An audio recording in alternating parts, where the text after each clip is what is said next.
दोस्तों, क्या आपने कभी गौर किया है कि आज के हिंदुस्तान की सबसे बड़ी पहचान क्या है? नहीं, वह आधार कार्ड नहीं है, वह पैन कार्ड नहीं है, वह है कतार। हाँ, कतार। स्कूल में एडमिशन चाहिए, कतार में लगो। अस्पताल में इलाज चाहिए, कतार में लगो। रेलवे स्टेशन जाना है, कतार में लगो। सरकार कोई फैसला ले ले, जैसे नोटबंदी, तो भी कतार। दुनिया में कोई महामारी आ जाए, जैसे कोविड, तो भी कतार। ऐसा लगता है जैसे भारत की व्यवस्था का सबसे बड़ा समाधान यही है, कतार।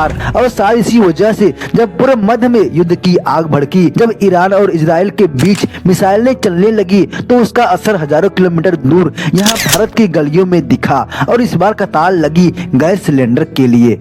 दोस्तों, एक तरफ भारत में लोग हाथ में 5G स्मार्टफोन लिए घूम रहे हैं, digital India, UPI, online booking, लेकिन दूसरी तरफ उसी देश में एक आदमी 14 किलो का सिलेंडर कंधे पर उठाकर 3 दिन से लाइन में खड़ा है, तपती धूप में। सोचिए कैसा देश है यह, जहां मोबाइल पर सिलेंडर बुकिंग 1 सेकंड में हो जाती है, लेकिन डिलीवरी आने में हफ्ते लग जाते हैं। अगर आज आप उत्तर प्रदेश की सड़कों पर निकल जाएं, तो आपको ऐसा लगेगा जैसे कोई दंगा नहीं, लेकिन घबराहट जरूर है। बस्ती से लेकर गोरखपुर तक हर जगह एक ही तस्वीर, लंबी लाइनें। कोई सिलेंडर कंधे पर लिए घूम रहा है और कोई सिलेंडर लेकर भाग रहा है। कोई सिलेंडर के ऊपर बैठकर अपनी बारी का इंतजार कर रहा है। कहीं कहीं तो सिलेंडर आते ही लोग ऐसे टूट पड़ते हैं जैसे डूबते आदमी को तिनके का सहारा मिल गया हो। गोरखपुर में गाली गलौज तक हो गई, और क्यों न हो, क्योंकि एक गरीब और मिडिल क्लास आदमी जब अपने बच्चों का भूखा चेहरा देखता है तो उसका सब्र टूट जाता है। दोस्तों, नोएडा में गैस गोदामों के बाहर सुबह 4 बजे से भीड़ लग रही है। यह दृश्य देखकर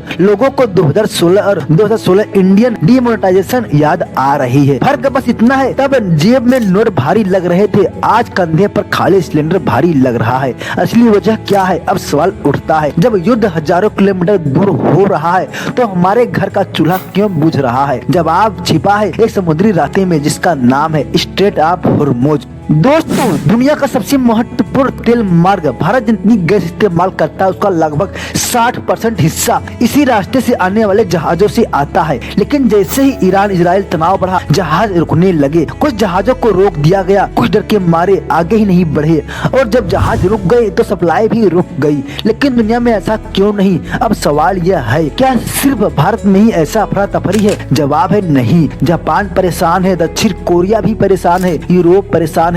लेकिन फर्क यह है कि उन देशों के पास महीनों का इमरजेंसी स्टॉक होता है, जबकि भारत में स्टॉक सीमित है। और यही वजह है कि एक हफ्ते की सप्लाई रुकते ही यहाँ सिलेंडर की महाभारत शुरू हो गई। दोस्तों, लेकिन सच कहें तो सारी गलती युद्ध की भी नहीं है। एक और खेल चल रहा है, काला बाजारी। दिन में एजेंसी के बाहर बोर्ड लगा है स्टॉक खत्म, लेकिन रात के अंधेरे में वही सिलेंडर 2000 से 2500 रुपए में ब्लैक में बिक रहा है। यही भारत का सबसे बड़ा दर्द है। संकट आते ही सिस्टम के गिद्ध सबसे पहले मंडराने लगते हैं। सबसे ज्यादा कौन पीसता है? अमीर आदमी नहीं, वह ब्लैक में खरीद लेगा। गरीब आदमी नहीं, वह लकड़ी जला लेगा। जबकि ज्यादा पीसता है मिडिल क्लास। वही मिडिल क्लास आदमी जो टैक्स देता है, जो कानून मानता है, जो लाइन में लगता है, जिसकी इज्जत एक खाली सिलेंडर के साथ सड़क पर खड़ी हो जाती है।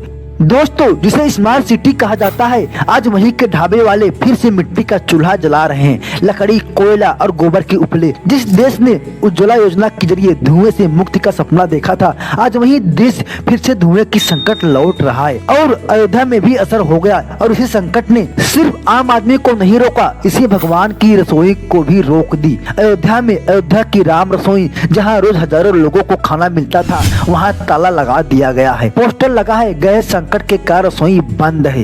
तो दोस्तों सोचिए, अगर भगवान की रसोई बंद हो सकती है तो आम आदमी की हालात क्या होगी? सबसे बड़ा सवाल, अब सवाल यह नहीं है कि जंग किसने शुरू की, सवाल यह है, क्या भारत ऐसे बड़े देश को एक हफ्ते की सप्लाई टूटने पर ऐसे घुटने पर आ जाना चाहिए? क्या हमारी तैयारी इतनी कमजोर है? क्या हमारी व्यवस्था इतनी नाजुक है? और भारत 140 करोड़ लोगों का देश है। हम दुनिया की सबसे तेजी से बढ़ती अर्थव्यवस्था बनने का दावा करते हैं, लेकिन जब गैस एजेंसी के बाहर लंबी कतारें दिखती हैं तो चमकता भारत नहीं दिखता। दिखता है एक बेबस हिंदुस्तान जो अपने दिहाड़ी छोड़कर एक सिलेंडर के लिए धूप में खड़ा है। और शायद इसलिए आज हिंदुस्तान की सबसे बड़ी पहचान ना आधार कार्ड है, ना पैन कार्ड, बल्कि कतार। और हम सब उस कतार में खड़े हैं।